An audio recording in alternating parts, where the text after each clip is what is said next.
And we're live. Welcome to the Best in Slot podcast, a Warcraft podcast by the community for the community. I'm your main host, Sparty. I'm here with my co-host, Midgettes. Midgettes, how are you on this fine evening? I'm doing great. I've been doing Warcraft things, and I've been very bad and been playing Civ 6. Ah, yes, Civ 6 expansions. I haven't bought the last couple expansions. I wish I could, and, with life being as busy as it is, I can't play Civ. I need to sleep before work. I was going to say, I think there was a reason I hadn't bought it because I always sit there and go, oh, just one more turn. Just one more turn. Just one more. And then it's 4 a.m. But moving on. So this is episode 57, guys. Welcome. And today we'll be talking about raid tuning of our current raid tier, Battle of Dazar'alor, and how to handle progression on your team when you have some really mythic bosses that are easier than normal and heroic and bosses. So what is the intended path of your raid team this tier? So it'll be a fun little topic for those of you that are raiders, non-raiders alike. It's been a pretty awesome raid tier in general. But you know what we're going to start off I with? like the raid. Yeah. I think it's a lot of fun. Okay, but we're going to start off with But She's trying to do interrupt think me. that normal Jaina is harder than heroic champion or mythic champions. Yeah, I mean, I would agree. I think it's we'll talk about it anyway. But I have something. So something happened to me I today. want to do this part. Something happened to me today. What happened to you today? So I sat down, and a book landed on my head. Okay. I have no one but myself to blame. Oh my goodness. That was actually pretty good. Get it? My shelf to blame because the book fell off my shelf and hit my head. All right. I always think it's hysterical that you feel like you have to explain these jokes. Well, some people might not get them. If it was a giraffic jam, I might have to explain that one too. Okay, if you say so. All right. So what do we have happening here in Warcraft today? Well, today is the last day of the Lunar Festival. Oh, what? Okay. Yes, you've been slacking. I feel like we just chatted about this on our podcast, and I guess a week just went by, and I've missed this entire Lunar Festival. Holy crap. Okay, so I know what I'm doing after. So what we were talking about it last week, right? There's a cool Hearthstone thing, and what else was there in the Lunar Festival? They added 3 more colors to the dragon costume. Oh yes, so 9 yes, more yes. toys. I remember talking about this. I opted that was too much Lunar Festival for me, and I just went and got the Hearthstone this year. Mm-hmm. Okay, well, it sounds like right after the stream I'll be doing my Lunar Festival stuff if I can stomach the patience for it. Okay, cool. And so what else? So I know there's another love holiday coming up, right? Tomorrow actually starts Love is in the Air. Uh-huh. So it starts on the 12th. The Love Rocket, of course, everybody's most coveted mount. Yes, the Love Rocket. The mount farming will start tomorrow, and guess what? You have to be a level 110 to farm. Oh, that sucks. That sucks, giant. Actually, it starts Tuesday. Okay, so Tuesday it starts. So what was it last time? What was the minimum level? Was it just 100? I think it was 100 last time. Viewers, correct me if I'm wrong here. It might have been what.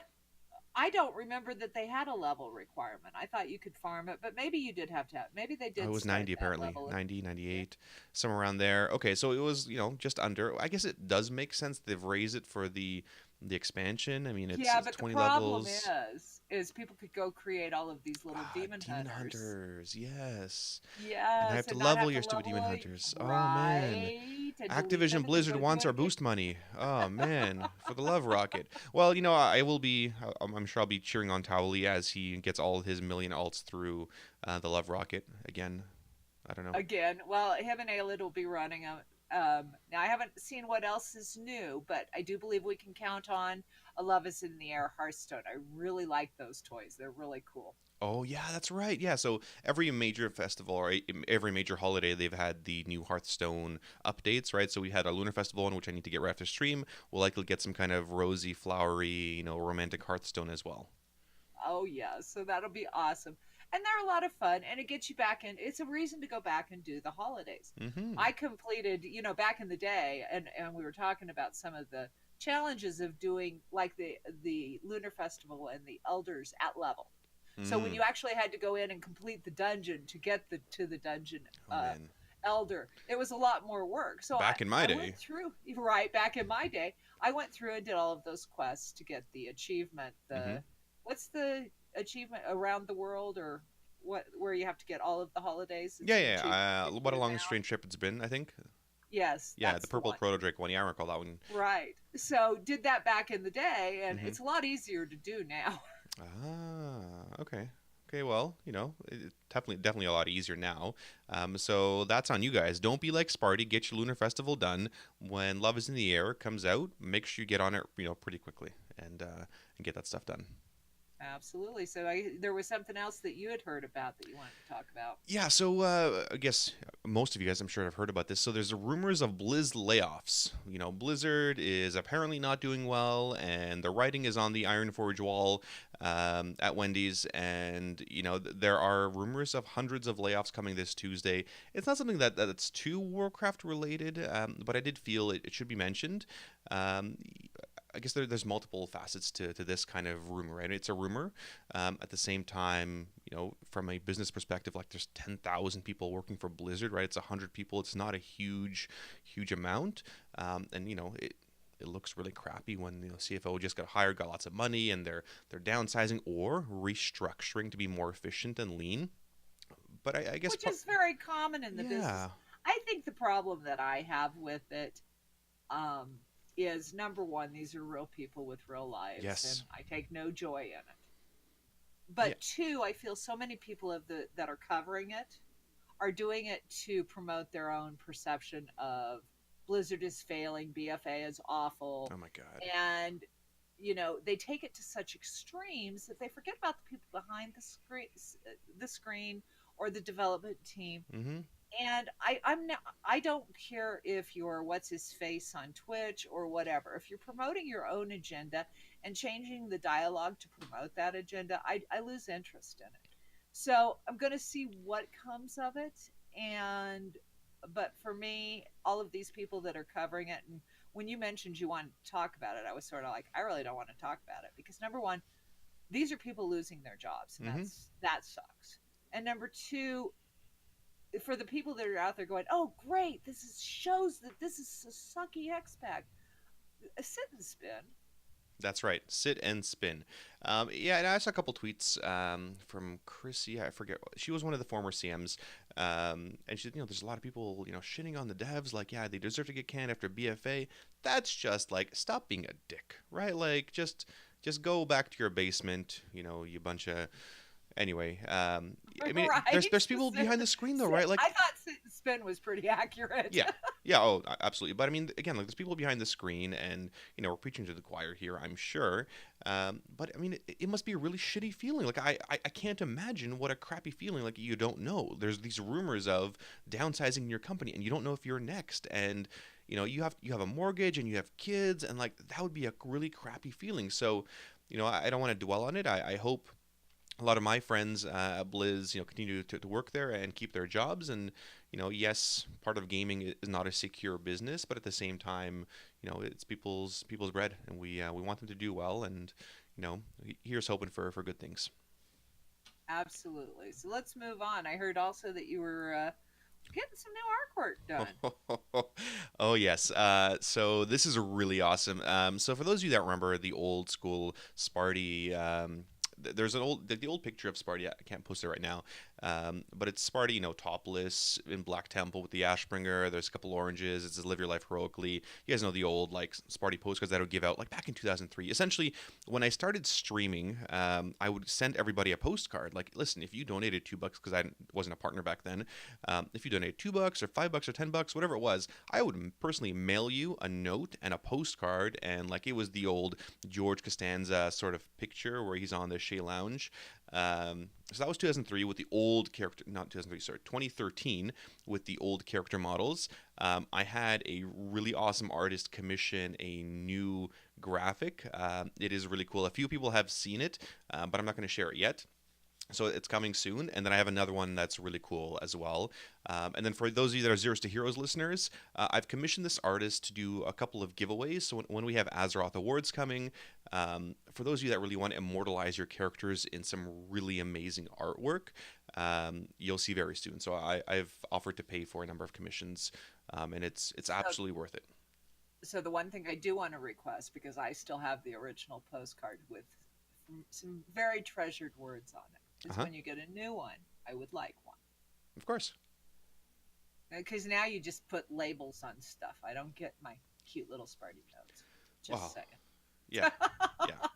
Well, I mean, it was a lot of writing. Oh man, would my hands be cramping up after like a 50, nonstop. Like I just it'd be letters. It wouldn't just be like signature. It would be the entire like, oh, thank you for doing this, and this is what I remember you from. Thank you. Yeah, they were really cool. Like I said, I still have mine, so I will look forward to one with the new one. Yeah. So the world race, Yes. that was pretty exciting. I thought it was really exciting. Yeah, like was anyone not hyped by this world race? It was crazy close though, right? So Limit had this massive lead at the start, the 16-hour lead, just blowing through these bosses. We were worried that Method wouldn't even get a chance, but of course the week. I guess the week for US ended. For EU, it did not. And Method squeaked out a world first kill.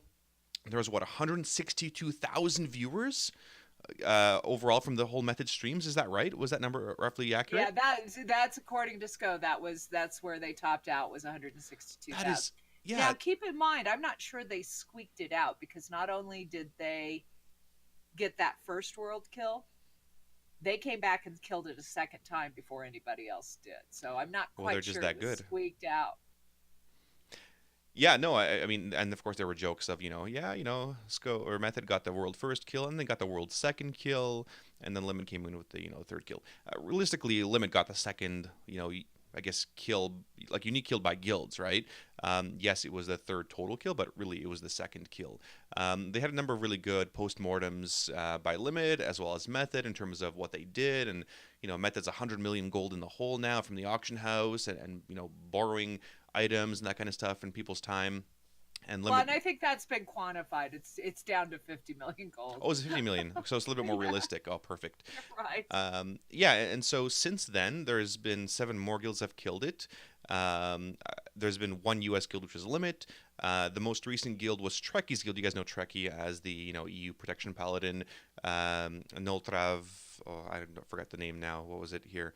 It was Nol Dvatre, which is 023 in Danish, Swedish, and Scandinavian.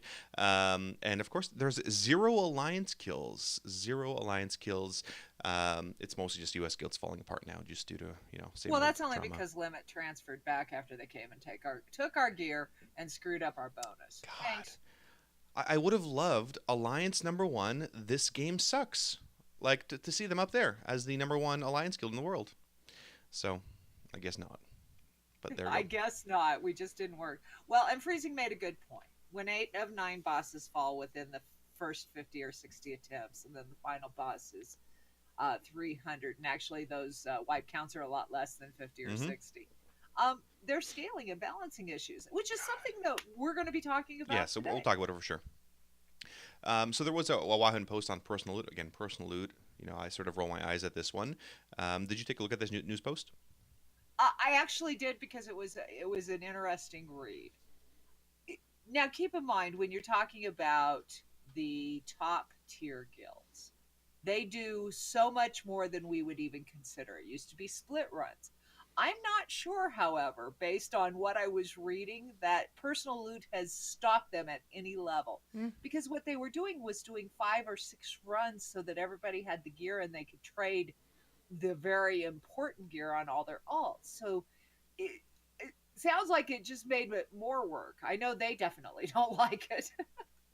Yeah, no, I mean, at that level, it doesn't really stop you. It's one more small obstacle, speed bump in the way. But those guilds are smart and efficient, and the logistics of what they're doing is pretty crazy. There are some really clever ways to min max their potential loot for their mains. So it's a really good little quick article read. Yes, people are still not liking master loot. There's merits for personal loot, but people just don't see them, and that's fair too. So yeah, I thought it was a good little article, good little I read thought it there. was interesting to see exactly what they do go through to prep for this raid, and the hours that they put in. So what we take an entire expansion or several months to do, they do in 2 weeks.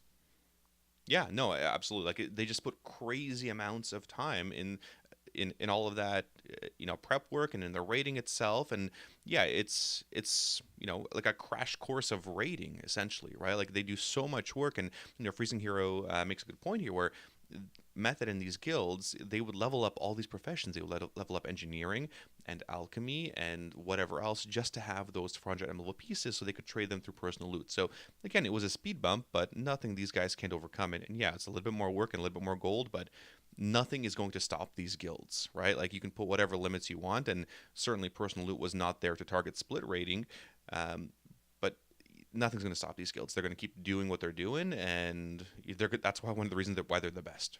Well, and Eon even said you can't make your loot decisions based on, or your gaming decisions on, what these few guilds will do, because they stretch it to the limit. Again, let's put it in perspective. Um, Most of the teams, or the even the top US 100. Mm-hmm. So we'll start seeing, figure the next 30 days, we'll see more of everybody getting 9 to 9. So they put that all in 1 week, and then they don't play for until the next year. So there's just a lot of things that they front load it and they top load it, and Yep. it would be incredibly hard to make those decisions, your gaming decisions, for the For the vast first two majority weekers. of Yeah. for those first few guilds. Absolutely. But let's talking about progress. How's Death Jesters doing, and how are you doing not doing them with Death My Jesters? God, you have no idea. Like, okay. So there's a couple of points to this. So Death Jesters, 6 out of 9 mythic, doing pretty well for the 10.5 hours that we raid, or my guild raids. I'm still missing it. Like I miss it every single day. I miss raiding. I've watched the kill videos. I'm still like in game while they're raiding, and oftentimes I'm listening to the Discord because I want to feel it, or I'm looking at the log and seeing where I can help them as well, and I'm still supporting the guild through logistical stuff and advice here and interviews here. But the guild's doing really well. One of the coolest things that's come out so far is Gunbusters, one of our hunters. He's put together these videos, our kill videos essentially, of multiple people's perspectives. They are friggin' phenomenal. I think the Rastakhan, whatever video that he did recently is probably the best one so far. It's got a live side, dead side, sort of side by side. The music is fantastic. It's not like stupid techno music or stupid rap music. No offense meant. But it's fantastic. Like they're great. I think Ayla just linked it there in chat for you guys. It's been awesome. But at the same Oh, time, those are so awesome. And I think what's even neater about it is the impact that it's had on the team, because we're going to see a lot of different points of view. And what's fun is they're all working and adding those. I mean, every video has a new player that has decided they want to be a part of this video, and it's great. I think it's been wonderful for morale. I think they're excellent. They're fun to watch. I love the little, because he brings it back on. It's without Discord mhm. until right before the kill, and then you get to hear their reactions. I wanted to tell you guys that your subdued reactions need some work. We need better nerd screens. Just telling you. Yeah, I mean, I'm sure there will be. But yeah, like I miss rating. I miss all of it. These. I wish Gunbusters was around to do these when I was rating for the last 14 years, because I would have loved to do more of these videos and more perspectives. So I mean, that was a big miss. But at the same time, like I drive home from work, and I'm looking forward to seeing my kids, and I don't miss the stresses of raiding and trying to rush home in time and do everything and get everything done, and the pressures that were involved. Ultimately, like I'm absolutely convinced it was the right decision for me and my family, because I get a lot more kid time, and today was a snow day, so we built a little snowman, and it was great. So I miss it. I don't miss it, and here's Well, hoping we've that I get had to a raid lot of soon. people. We've had a lot of people missing you. There's been a lot of cute comments. Well, Um, well, but just there's just to add on that one thing, we so the guild transitioned from losing me as a player, losing our top range DPS, and losing our top melee DPS, and now the team is doing better than when the three of us were there. So that's pretty that's Well, pretty either telling, you right? taught them well or you were holding them back. Which There you is go. it? There you go. I'm not going to answer. I think you taught them well, but I think that the morale has been great. But you're sitting here at 6 of 9 Mythic, Hmm. looking solid for a kill on Monday, For sure. which is funny because you've worried quite a few people, and I think there's some funny. We need to do some chirping here, I've about. worried people. How so? How would I worry people? I try to Well, make people not I'm worry. pretty sure one of the Stormridge guilds is currently working on progression to try to beat you to that next spot.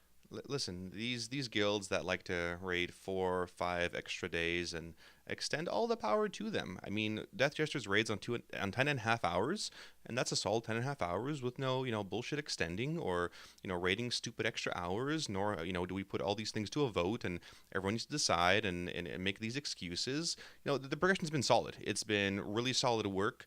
In terms of prep work, in terms of logs and analysis and strategies. It's rating smarter, not rating more and longer, which I think is better. And if this guild can get things done in 10 hours, what your guild can do in 20, who's the better guild? And I don't know. We have a lot of fun making fun of him, though. well, it's all in good fun and good chirping. But why is it relevant though? Why? So well, part of it is that burnout, right? Like guilds that tend to do this much rating, like it's crazy amounts of burnout. And one of my veterans said to me earlier, this guild, like I believe it's one of the top guilds in the server, they've rated essentially every single day since this tier has come out.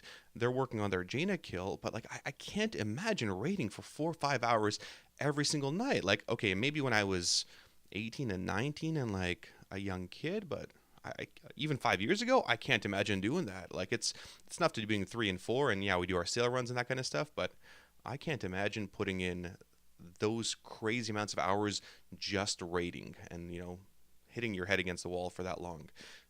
Not anymore, anyway. Well, you used to do it, but then realize, when all you had was school, it was a lot easier to put Oh, for those sure. time in. Yeah, absolutely. Well, we were talking about it, and one of the reasons, one of the points of this podcast Hmm. is that within this tier, and I know, for example, the weekend team, we've talked about it a lot. We only raid 6 hours a week, Hmm. and we're having to, I'm sort of the Sparty school of thought of normal and then heroic and then mythic. And right now, it doesn't make sense. You want to talk about that? Yeah, so the typical 6 hour guild or the 6 hour team, that's the average raid team out there. For those of you listening, these 6 hour teams, like the weekend team here, a lot of the Zeros to Heroes teams that raid 2 days, that is the average epitome of a team. And that's not to say anything good or bad. It just that's average. That's sort of what content is more or less tuned around. I would say this tier has been a bit of a rough one. It's been rough and weird, and I would say an anomaly, right? We talk about, typically the first boss is really easy, and then it ramps and ramps and ramps and ramps. From champions to all the way to Jaina, and it should get more difficult. But for whatever reason, whether it's poor tuning or design or something, it's certainly not the case, right? The bosses are super easy. Like I love this tier. It's a lot of fun. It's I would say somewhat challenging. The lore is really cool. The cinematics are awesome. The music is great. Mechanics are awesome. But there's something missing. And what I think it is just these bosses are too easy from a heroic and mythic perspective. And that's to say the first 6 bosses are stupid easy. Like they're ridiculous. Like people spend 10, 12, 15 pulls on these bosses and you move on. I mean, the Death Jesters, these guys have done it in fewer pulls than most guilds, and it's been incredible. But I guess the issue here is, a boss like normal Jaina is certainly more difficult than mythic champions, right? In terms of sheer number of mechanics and wipes, and that kind of stuff. And yeah, you know what? You need more gear generally speaking, for Mythic champions. Fine.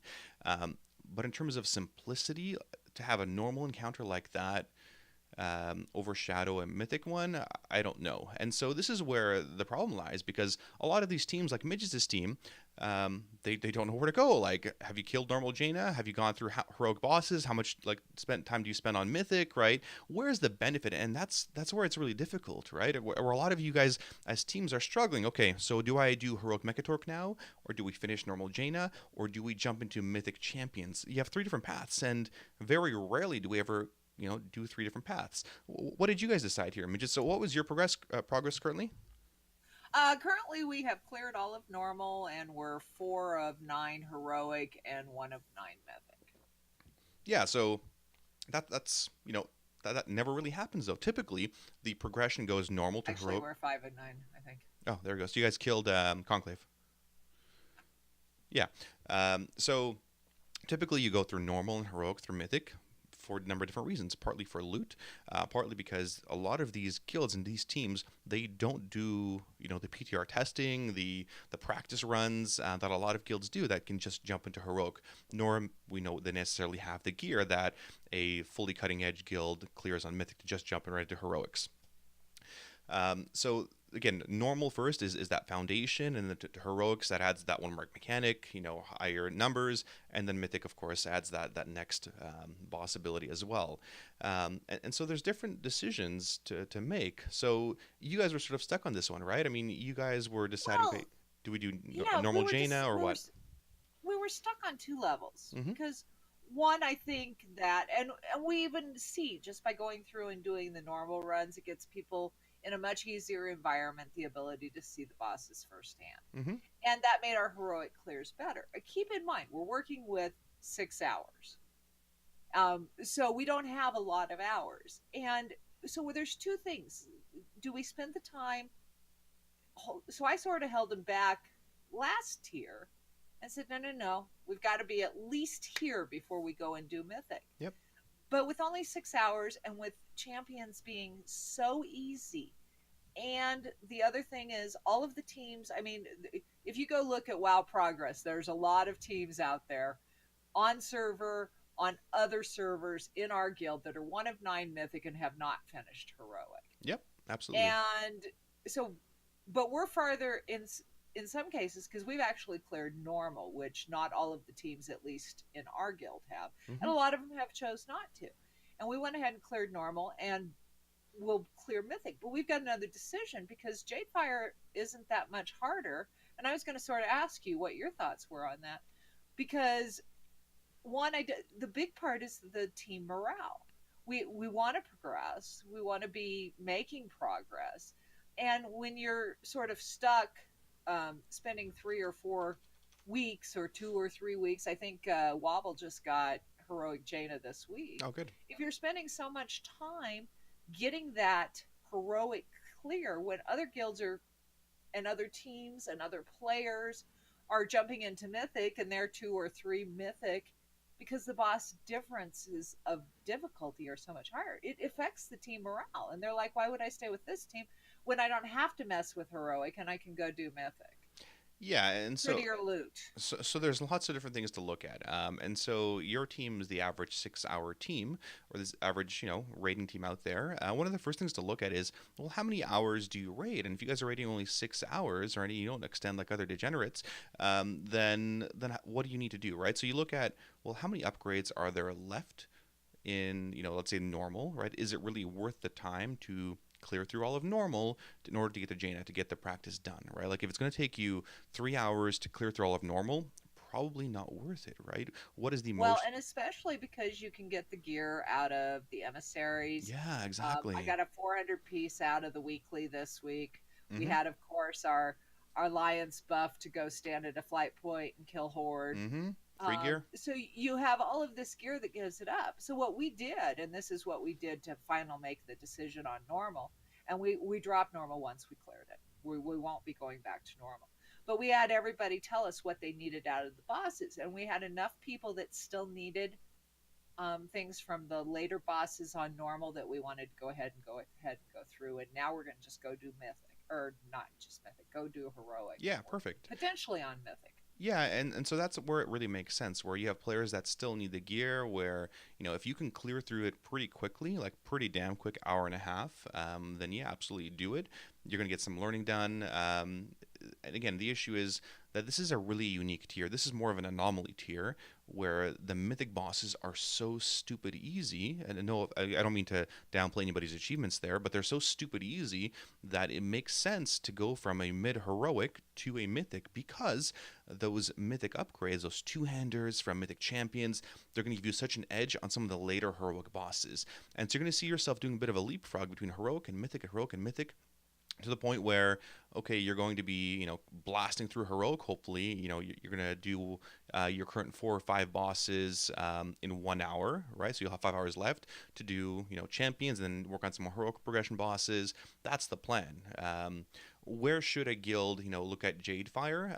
I think one of the other raid teams, Team Tempo, is in a very similar boat, where they were working on Mechatork actually. They've just downed it recently, so I think they're just one boss ahead of you. They've killed 1 champions, and now they're looking to do Jadefire. So that's where I would say, all right, you guys. Get Mechatork down and then switch to Jadefire, and then Storm, like the blockade is still a really easy encounter after that. It's almost free loot, and then you would go back to potentially working on Grong as well, and you can even overheal that encounter. So that's probably where the ping pong is this tier. It almost never happens. I can't recall the last time where we had to ping pong between bosses like this. Typically, you do normals, you do heroic a couple of times, you've got all your gear, you move on to just straight mythic, right? You throw, heroic on an off night or a sailor run or whatever, and that's pretty common. But yeah. Look, Shorty is my alt, and she has done one heroic run with alt of Death Jesters, Mm-hmm. and I think we got 4 or 5 heroic, and she outgears, and she has 3 better best in slot pieces of over my main, and she got most of them from doing the extra content. So I've killed 5 bosses once. So I sort of chuckle because everybody's talking about how loot is very easy to get. And I think maybe that's part of some of the objection is that the bosses are easy, but you're also going in there too geared, if that makes sense. Yeah, I don't know. I think the tuning in general was really low. Um, I think you should have required more gear, or things should have hit for more damage, whatever. Um, because just things are too easy. I mean, people are just breezing through the first 3 4 bosses. I think we were planning on only 3 or 4 bosses the first week. I think we got 3 or 4 and maybe 5. I can't remember now. But yeah, I mean, we know the Death Gestures rated Tuesdays, Wednesdays, and Mondays. So it was a bit of an advantage to see what other guilds are doing and look at logs, because you need to be really efficient with your time. But yeah, you know Well, what? but what is that going to do for reclears? Because one of the things that the in Uldir was by sort of holding us back and having us keep working on those harder bosses, we were actually more successful on reclears, Mm-hmm. because the team knew had learned it on easier, so we were blazing through it, and learning the mythics were a lot easier. We're not going to have that with this ping pong. No, you're not. And so through most raid tiers, fundamentally, you complete the first difficulty, right? There's been exceptions where, okay, Kill Jaden was tougher, so you switch to Mythic. There's these really crazy difficult end bosses that are too difficult for that respective difficulty. Jaina's a great example where, normal Jaina should probably be heroic Jaina in terms of mechanical difficulty. But yeah, I mean, again, fundamentally, you do normal, heroic, mythic first, but this one you're going to be ping ponging it, and this one's going to be more of a gear check. This raid tier in general has been more of a sprint, right? Where most raid tier is a bit of a marathon for the average guild. This one is who is going to throw in the most extra raid time. And apparently a lot of guilds are doing it. They say they raid 9 hours, but hey, here they are We're on a already Sunday on raiding. 40. Yeah, We're raiding on a Sunday. But that yes. is the Lord's Day. How dare you raid on a Sunday? Well, I think that another consideration, especially for the weekend team, because our roster is currently sitting at 34, 35 if we count Mm-hmm. Sparty. Oh, well, And so maybe. we're having to rotate and sit people on heroic. So if we're jumping into mythic, and we've also got to, then we're taking out 15 people who don't get to raid. Yep. And so we may have to, even if we do start working mythic more, we may have to work on, what are we doing with those other 15 people? Yeah. We're getting swaps down though really good. Yeah, and I've seen that as well. So with Midges this weekend team, they're getting pretty efficient of, well, here's the composition we have intended. So they do a lot of pre-planning, which is what DJs does as well, of who is in for each boss, right? For heroic, mythic, whatever. And so the rotations are done. There's no thinking, right? Like if someone's missing, okay, cool, we're just going to replace them. But there's no, waiting, between bosses. Okay, who we're going to get, who needs loot, that kind of stuff. That's just, it's time wasted. So yeah, so looking at some of the other issues, so you have too many players right now. Your raid team is great. It's huge. It's very healthy. But what do the other guys do? Well, maybe they're doing mythics or islands or something while they're watching and listening streams, right? Like that's the expectation. You did mention earlier morale, and what does this do for morale when the other guilds are doing mythic and you're doing heroic? I guess the big thing is as long as there's forward momentum of you are killing more and more bosses, it doesn't matter. Like you look for what's going to give you the fewest amount of wipes, right? Like yes, we could go kill a boss right now, but it's going to take us 50 wipes. Whereas if we get some of the gear from normals and heroics first, or maybe the first boss of mythic, the boss is going to take us 20 wipes because we have much better gear and we are much better prepared. So people need to look at the long term game of, well, how efficient or how valuable is my time? I'd rather be spending 10 and a half hours doing 6 out of 9 mythic than raiding 20 hours a week and doing 6 out of 9 mythic and raiding on a Sunday. Uh, Right. Well, another thing to think about too, and I think we did really well because we did all of our farm content, mm-hmm. and then we got 3 new bosses: one on normal, one on heroic, and one on mythic. Yep, that's a solid week. That's great.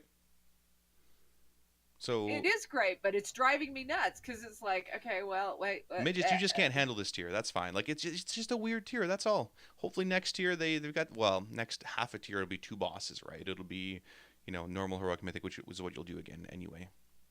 It'll be in well, we McLaredon's hope. lair. We Yeah. hope.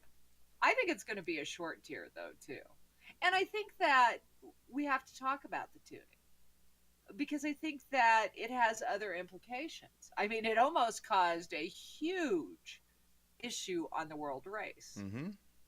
Yeah, I mean, could you imagine that? 16-hour head start. They clear everything in 16 hours.